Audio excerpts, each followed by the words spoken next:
It was probably about 2 in the morning. The streets of Canterlot were empty. Lyra knew she wouldn't be catching a train back to Ponyville tonight like she'd planned, but even if she could, she still had to go back to her parents' house. She had some things to talk to them about. It's still hard not to think of them as my parents. They'd sent that letter asking me to visit. It didn't seem strange then, but they'd known all this time. It's been too long now. No magic, no cutie mark. What if it's all because she's... Honestly, Lyra hadn't been surprised to hear that humans were extinct. It was just how it had happened that she hadn't expected. But the whole idea that there was another world out there, and that she was actually... a normal unicorn. All this time, they kept telling me to act like a normal unicorn. She'd arrived at her house. She stepped up to the door, raised a hoof hesitantly, and knocked. Waiting there nervously, Lyra glanced around at the other houses with their darkened windows. Heartstrings? I wondered if you'd come by after the gala. How was your night? The gala? Lyra had practically forgotten any of that happened. Mom? If you don't mind, I'd just like to go by Lyra now. I mean, Heartstrings is a pony name. You spoke to the princess? Yeah. Come inside then. Lyra followed her into the living room and set down her instrument case and books. It had been some time since she last visited, but not much had changed. Cirrus headed upstairs to find Dewey. Lyra glanced around her childhood home as she waited. A few photos of her parents, taken shortly after they'd met, were hung on the walls. And there were some pictures of Lyra as well, when she'd been a filly. She now realized that she'd never seen a picture of herself as a baby. Her parents came back and sat down. They stared at her across the coffee table, not sure where to start. The only sound was the ticking of the clock in the hallway. The princess told us she'd be speaking to you. She could explain what she did better than any pony. It was starting to seem like it was inevitable. We knew we couldn't hide it from you forever. No matter what you are, we still consider you our daughter. The only reason we tried to keep you away from all those stories about humans was to protect you. If you ever found out the truth... Listen, I'm not mad at you. I completely understand why ponies are afraid of us. Humans, I mean. And I really appreciate that you took care of me. I know how much of a risk it must have been. We're not afraid of you, Heartstrings. I'm just Lyra now. Princess Celestia told me just about everything, but where did I actually come from? We were just strolling through the castle gardens together. The first thing we noticed was, well, furniture scattered all over the garden. Naturally, we didn't know what was going on. We found you in a crib, but you weren't a pony. We weren't sure what you were. The only thing we knew was that you were alone. Taking you to the princess seemed like the best idea. The whole situation was strange, to say the least. The royal guard looked over everything in the gardens and couldn't figure it out either. So they let us in to see the princess and, well, she told us the same things she explained to you. About what humans are and what we did. But the princess says you aren't from Equestria. She wasn't sure exactly where, though. Based on how scattered everything they found was, it seemed like an accident, whatever happened. And besides, you were only a baby. It would have been wrong to abandon you just because of what your kind did thousands of years before you were born. Still, other ponies might not understand, so... Turning you into a pony was the best option for any of us, especially you. Princess Celestia said that humans were supposed to be extinct. She didn't know where you'd come from, so she couldn't send you back. Besides, we'd never been able to have a daughter of our own, and as long as you needed some pony to take care of you. Who else knows about this? Just us and the princesses. No pony else. So Twilight never was a part of this. My own parents are the last ones I would have expected to be a part of any conspiracy. Princess Celestia told us she had no intention of telling Twilight about humans. We'd been worried ever since she showed up at your house, but there was nothing to it. So, you've been talking to the princess all this time? We had to. No human has ever been turned into a pony before. We had to let her know how you were doing, and You would finally learn to use magic, that you seem to be growing up like any other pony. When you found those books about your species... I still think it would be better if we hadn't told her. It's only going to make things difficult. This doesn't have to change anything. But now that you know, you'll just have to keep this quiet when you go back to Ponyville. If any pony found out you were human, we're not sure what would happen. Surely you must understand. Princess Celestia told me the same thing as I left. If I go back home, I won't be allowed to tell anyone about this. Humans are better off forgotten, and now it was hard enough before to hear Bonbon and Twilight say that humans are nonsense, and know that I am one. I won't be able to bear that. But there was a second option. That's the thing. I'm not going back to Ponyville. What do you mean? What about your roommate? The princess has been trying to find out where I came from, and she said that if I wanted, she could send me back to my own world. Once again, there was a long and painful silence.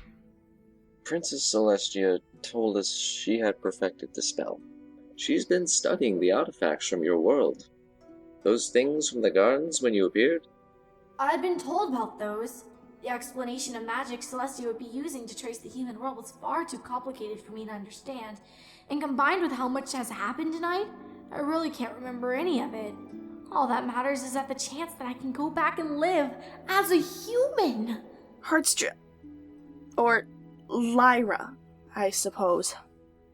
You don't have to do this. Humans are dangerous. Didn't the princess tell you about the war? Not all humans are like that. I mean, I'm not like that. There's so much more to us than that. All the things that we've invented to make life better. Ponies still use them. We're not just destructive, no matter what Celestia says. I know we're not. You've never even met another human. We raised you as if you were a pony. I don't even know what would have happened to you if you had stayed there. That's part of why I want to go. I'm supposed to be there. Besides, the war was caused by discord, and it was in Equestria. The humans where I come from might be different. This is Lyra's decision. Princess Celestia told me about the risks, but I need to know the truth. I know we can't be as bad as ponies think. You're not thinking straight. You're tired. You'll feel differently in the morning. Perhaps you should sleep on it. Ever since I found out about humans, I've only wanted to know more about them. Or really, I guess I've always wanted to be one. This is what I want.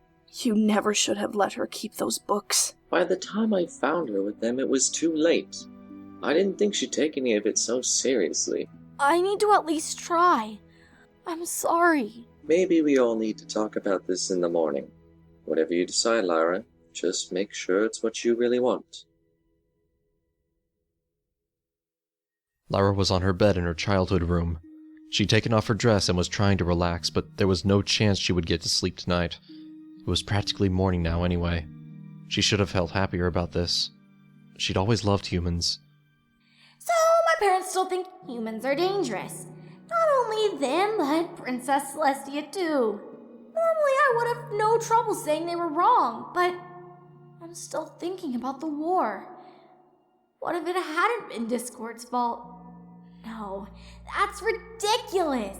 Celestia admitted that she and Luna weren't able to defeat him right away. He just had more time to gain power, and he started with humans.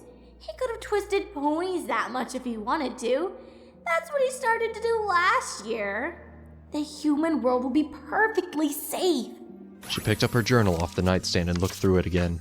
My dreams had most likely been from my own world, not from Equestria. It would explain why everything looks so different from the books. Just how much will be the same? The dreams are similar enough that I honestly thought that they were the same place. It's the only thing that made sense. I'm still having trouble with the concept of a separate human world. There was a knock at her door, and she glanced up. Dewey was peeking in from the hallway. Is it all right if I come in? Yeah, of course. She set her journal down. There was something floating in the air next to him, glowing blue. Lyra couldn't tell what it was. Some flat rectangular object. You still want to go back and live with other humans? Mm-hmm. Perhaps that's what you should do. I really don't know anymore. He glanced over to what he was carrying. It floated over to Lyra, and she took it with her magic. Celestia told you about what they found. Things that fell through the rift along with you. She wanted to study them, but I kept this one. Lyra couldn't believe her eyes. It was just an old photo frame, but... These are real humans? 2 of them, a man and a woman, standing in front of a large house in one of those self-moving carriages from her dreams. The man had dark hair and a beard, and had his arm around the shoulder of the woman. How do you have this? I've never known for sure, but I think they just might be your real parents. She was speechless. She set the photo down on her nightstand, but could barely manage to tear her eyes away from it. Any photographic evidence of humans would normally be exciting, but it's just that... Well, of course my birth parents would be human, but actually seeing them suddenly makes this all feel so much more real. You've had this all these years? Your mother doesn't know that I've kept this, but it's our only clue to who you used to be. I'd be lying if I said I wasn't curious about your species. I've wondered about those humans ever since we found you. I can't believe you have this. I'm not trying to tell you what choices to make, but before you make any decisions about what you're going to do, just make sure you're absolutely certain. If you leave Equestria, you might never come back. I know that. I understand why you'd want to go. It's still your choice in the end. Turning and heading to the door, Dewey was about to leave the room. Wait! He turned his head to look at her. He looked very tired. Dad, you don't think that all humans are evil, right? I've only ever known one. Good night. Good night, Lyra. He left, and the door swung shut behind him. Lyra laid in bed all night, but never got to sleep. She was staring at the faces of those humans.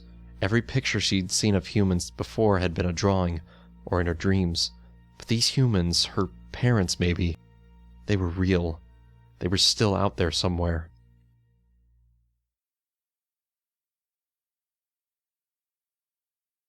The next morning, Lyra went out for a walk. Canterlot was familiar to her. She'd lived most of her life there, and even after moving in with Bonbon in Ponyville, she'd come to visit a few times.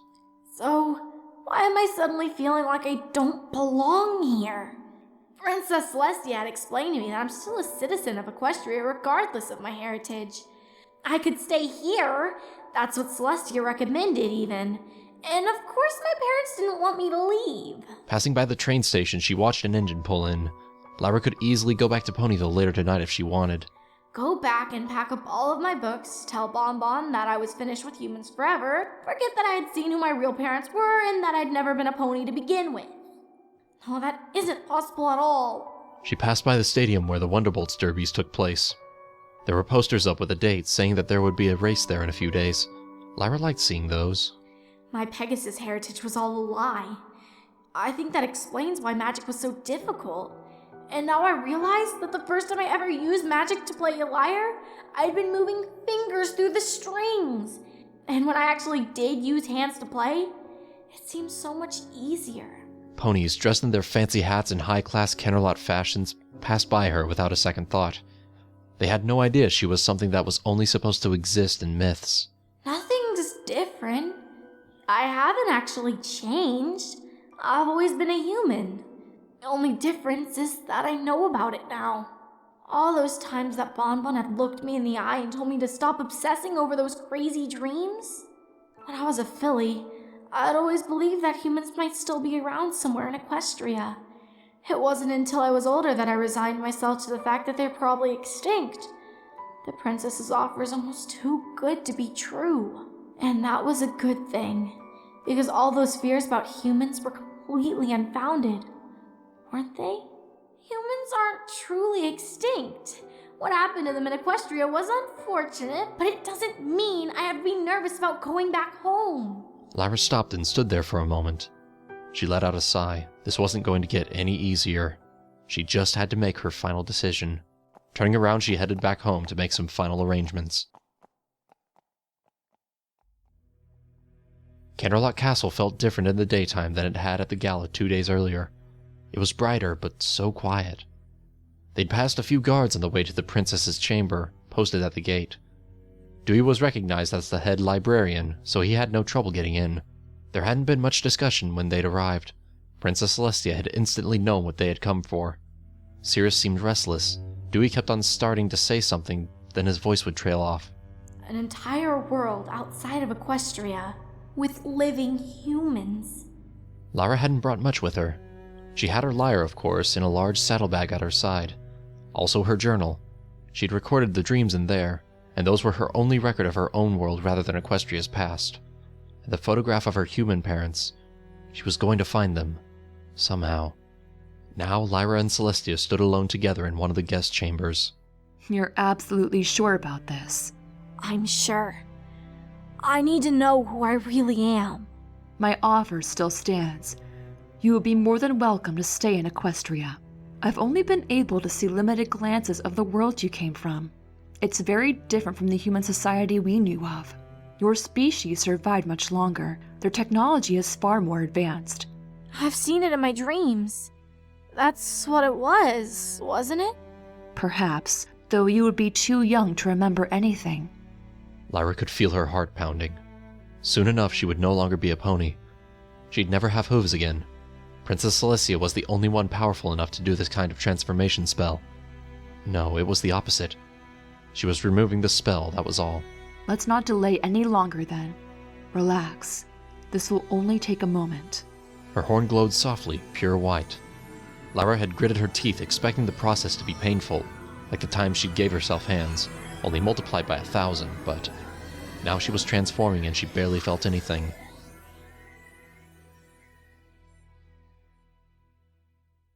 Lyra hadn't come home from the gala yet. She had said she would be back 2 days ago. Honestly, what could have happened to her? Despite all of Lyra's ravings about government conspiracies and humans and how Princess Celestia was out to get her or whatever, there was nothing to be afraid of in Canterlot. I'm a little ashamed that I'm so worried. There was a knock at the door. Bonbon's head jerked up and she went to answer it. She pushed the door open. A gray Pegasus stood there, eyes skewed in 2 different directions. I've got a letter for you, Miss Bonbon. Bonbon took the envelope and saw the name Rainbow Dash on the front. She frowned. Thank you? There would probably be time to take this over before clocking in at work. That ended up not being necessary since Rainbow Dash showed up right behind the mail mare carrying another letter in her teeth. Hey there, Bonbon. I got your mail. Oh, thanks, Rainbow Dash. I have yours. They swapped envelopes. Her letter had Bonbon scrawled in Lyra's familiar writing. It felt heavy for some reason.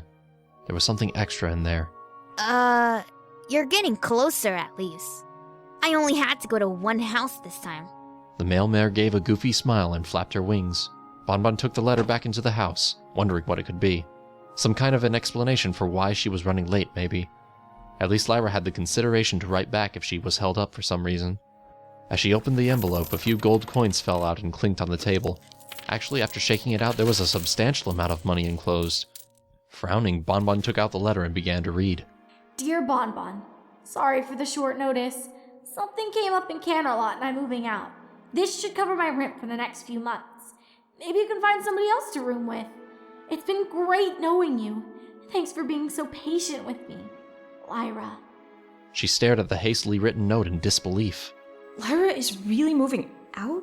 Just like that? I can't help but feel like maybe I'm responsible for this.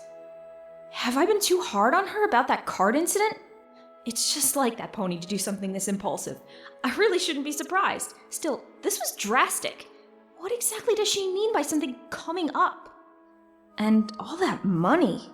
The gala, of course! Lyra must have been spotted at the gala and then hired for a symphony. Celebrities from all over Equestria would have been in attendance, so there's really no telling where she could have ended up. She would have moved to a big city, probably, wherever the symphony was located. The extra money was probably just a fraction of whatever they'd offered her. But she had just gotten up and left. Not even so much as a goodbye other than this letter. She'd left behind everything she owned. Her clothes, her furniture, her books. All her crazy theories about humans. Despite everything else, a smile crept onto Bonbon's face. Is it possible? Lyra had finally figured out who she was. She was destined to be a successful, dare say even famous musician.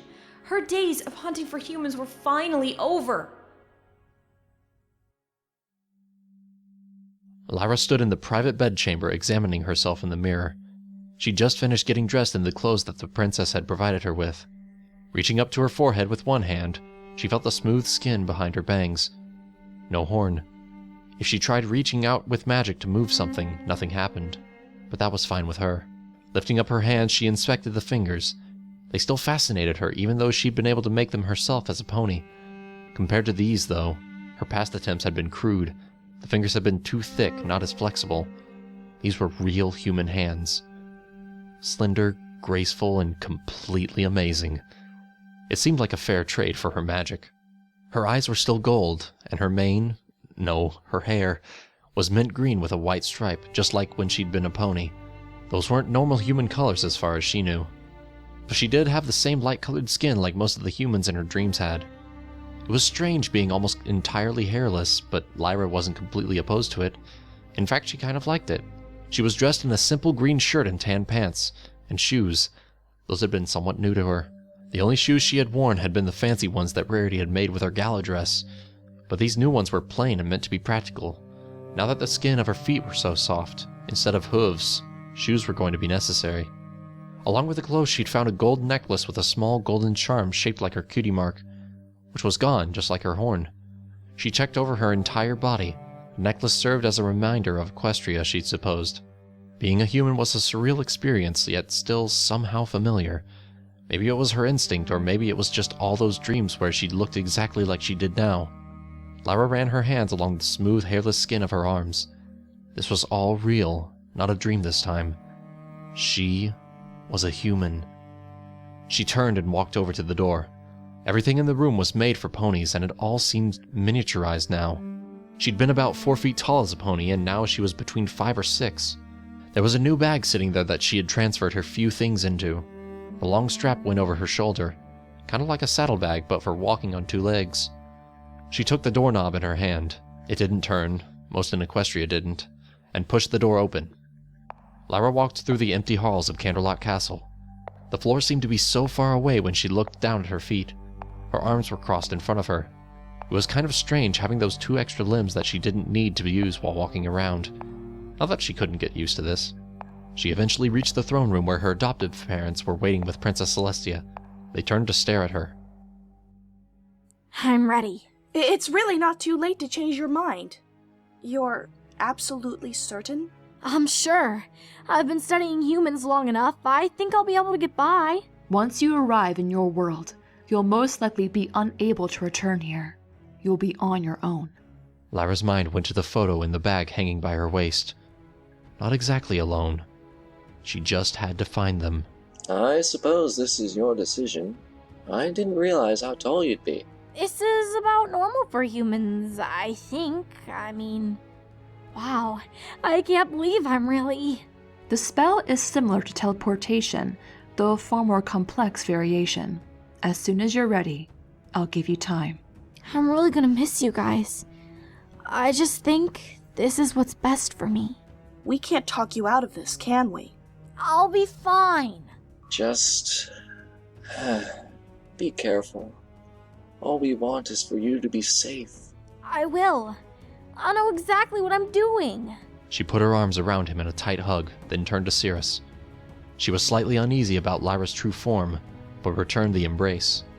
Lyra felt a tear going down her cheek. I think I'm ready now. Celestia looked at the human standing in front of her, wishing she could see something other than the corrupt beings from all those hundreds of years ago. Lyra still had some of her pony qualities about her. The hair color, her eyes. But even so, Lyra was as human as the day she'd been born. For your own sake, I hope you're right about humans being different in your world. She lowered her horn, and it started to glow. Lyra stood there as Candlelock Castle, Princess Celestia, her parents, all of Equestria, faded away.